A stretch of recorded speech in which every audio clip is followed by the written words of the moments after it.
Hey everybody, it's Jason Blaha here, and now that my two obligatory informative videos are done for the day, apparently AlphaDestiny put up a video this morning talking about no gains, probably in response to me and what I made yesterday, and of course all his fanboys ran in and loved it, but I want to talk about it because I believe he absolutely cannot match the strength challenges that I offered yesterday. So let me put on my +5 out of weaponsmithing. Work on skilling up my crafting a little bit. Let's talk about it. All right, and what I want to say here, by the way, a lot of his fanboys are coming in. They're pissed off. They're angry. They're upset at me. And they're like, you need to quit hating on him. Be like, guys, it's your fault. All right? His fanboys started this, and you guys have the ability to end this. I'm going to put it in your hands. Because you guys came in here pimping his name over and over and over in my comments to the point where I had to go investigate. People would try to claim he was amazing, had better info than me, even though we said we agreed on a lot of things. Well, it turns out about the only things we agree on is full body training. Anyone who doesn't is usually an idiot. So, that being said, that's the norm. But you know what? You guys came in pimping it over and over and over until I went to investigate. Then I found things at y'all's recommendation that made me say, hey, I need to step in and help this guy. He's going to hurt himself. He's going to hurt a lot of people. And I've got a lot of people coming in saying really ignorant things in my comments, really ignorant things. Things like this, that partials can build more muscle than full range of motion reps. That's not how it works, guys. I've covered some of the leverage things, explained that. If you still don't get it at this point, you're not teachable. You're not teachable. I broke down the understanding of how that doesn't work. Your best case scenario, partial reps with heavy weight, what we call super physiological loads, can equal the gains of full range of motion. That's your best case scenario. Oftentimes they produce slightly less muscle gains. All right, so people need to understand that. There's nothing magical being taught there. What I'm seeing is a bunch of complex methods that are going to get people hurt, that are being done fancily to market stuff because it can show people something new, something different. It's flashy, then he can market it, he can sell it, he can promote it, he can sell books based on it. But it's not actually any better than normal training, and in some cases it's worse. From a danger perspective, it's absolutely worse. But there's nothing magical about partials and accommodating resistance. But you know what? You guys came in and you keep saying ignorant things about it. And as long as his fanboys come in here saying ignorant things about it, I feel that I have to continue to educate them. So as long as you guys keep doing it, I'm not going to stop because I have to help you. I feel morally obligated to help you. And if I let you guys keep saying these stupid, really stupid, ignorant things and I don't at least try to help you and educate you, I'm not a good person. I've got to look at myself in the mirror if I just let you guys do that. And I can't do that. So it's up to you guys to decide if you want it to stop or not. Either you're going to learn or you're going to leave. But as long as you keep coming with this ignorant nonsense, I'm going to have to continue. I just don't have a choice in the matter. But that being said, I started thinking, what do I want to call him? Because I want to start calling Cali Muscle the Booty Warrior. For those who know the reference, the Booty Warrior. But I'm like, what should I call AlphaDestiny? I'm like, well, let's see. He always has to strap weight onto himself. He has to strap weights on himself to pull anything. I'm going to call him Strap-On Destiny. Strap-On Destiny. From now on, henceforth, he will be known as that.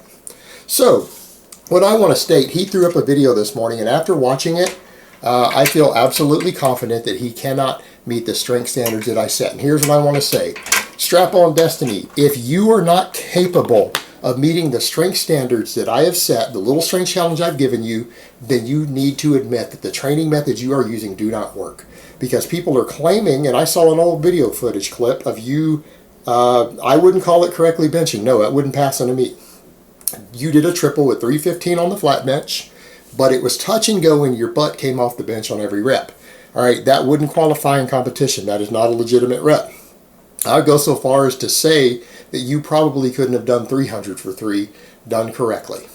So if your pecs and your triceps have gotten strong and you've learned the movement pattern for a bench press, if they have grown as a result of your training method, you should have gotten stronger in the last year.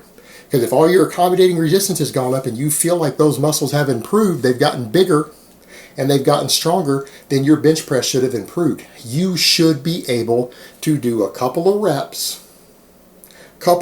2 to 3 reps, with a proper pause on your chest and press it up without your butt leaving the bench. Something that would at least pass close to meet legal. I don't think you can do it. In fact, I'm going to go so far as say I know you can't do it because I've watched your training. My other was going to say, hey, I want to see you deadlift 500 pounds 2 or 3 times correctly, no straps, from the floor. Pick it up off the floor. It can be sloppy, it can be ugly, but actually lock it without grinding anything. Actually deadlift it. 2 or 3 reps with 500 pounds. I don't expect you to lift what I lift. I don't expect you to be as strong as I am on either of those lifts, or as strong as what I've demonstrated. But I think that someone who's going to be running around, throwing around, claiming that they can deadlift over 600 pounds, should be able to easily deadlift 500 pounds for 2 or 3 reps without straps, off the floor, an actual deadlift. All right, conventional deadlift. That should be easy for you. If you're anywhere near, if you're even lying about your strength, even if your strength is lower, even if you could deadlift only 70 pounds less than you claim you can, you should be able to complete that task. I know you can't do it. I watched your footage. I know that you're not strong enough to complete either one of these. And if you can't complete them, then it's time for you to admit that what you're teaching people doesn't work. You're not actually building those muscles. You're not strengthening those muscles because you can't even do basic exercises. You're not an advanced lifter. I'm just going to go out and say that. You're talking about advanced lifters, methods for advanced lifters. You're not an advanced lifter. All right, you throw around big, heavy weights with accommodating resistance, with straps, with cheat reps, with heavy partials because you know that your strength itself on conventional lifts is too low to market anything. You know that you're not a 315-pound raw bencher. You know that you can't pull 550 or especially 585 pounds. You know you can't do it. You can't do it. You're not strong enough. And the reason for it is I know that you have no grip strength. You're behind the back deadlift of 585. That's called a Jefferson deadlift. Most people who practice that exercise are stronger on that than a conventional deadlift. Of course you can lift more on it. But just because you can do 585 on a Jefferson deadlift doesn't mean that you can conventional deadlift 585. And it sure doesn't mean that you can deadlift 600 plus. Now, the other thing is, how about that pressing? You did show a press in that video. What'd you do? You pin pressed 295. That was a grinder. That was your absolute max. In fact, there was dipping of the bar on the left side that might have at a powerlifting meet been disqualified. I'm talking about lifting a weight. I want you to lift a weight, not grind it, not struggle, not have the bar dip and lower and have to use crappy form. Lift the weight. Use good technique and show that you are capable of lifting a real weight. Because that 295 was an absolute grinder. That was your absolute max, and I don't mean training max. That was a competition max where you had to psych yourself up to press it off the pins. That's a good judge of your pressing strength. That was also less than 300 pounds, and you struggled with it and had a little bit of bar dip on the left side. All right? That means you may not be a 300-pound bencher. Not legitimately. Not legitimately. There's a big difference there. And so what I want to say to his fanboys, why don't you guys challenge him to prove these things? I don't expect him to be as strong as me. You know, I'm going to throw up a little clip of me because I haven't been pressing for a while. I don't bench press anymore. All right, I don't bench press anymore. I do most of my squats. I don't go that heavy anymore, but I've got clips up, some old training footage. I'll throw it in here at the end for you guys of me doing a paused closed grip bench press with my butt staying on the bench, pausing on my chest for every rep, 320 pounds for 4 reps. No grinders, no shaking, I just lift it. It is prettier than all of his pressing lifts. It's not a max. That was clearly not a max. I left a rep in the tank.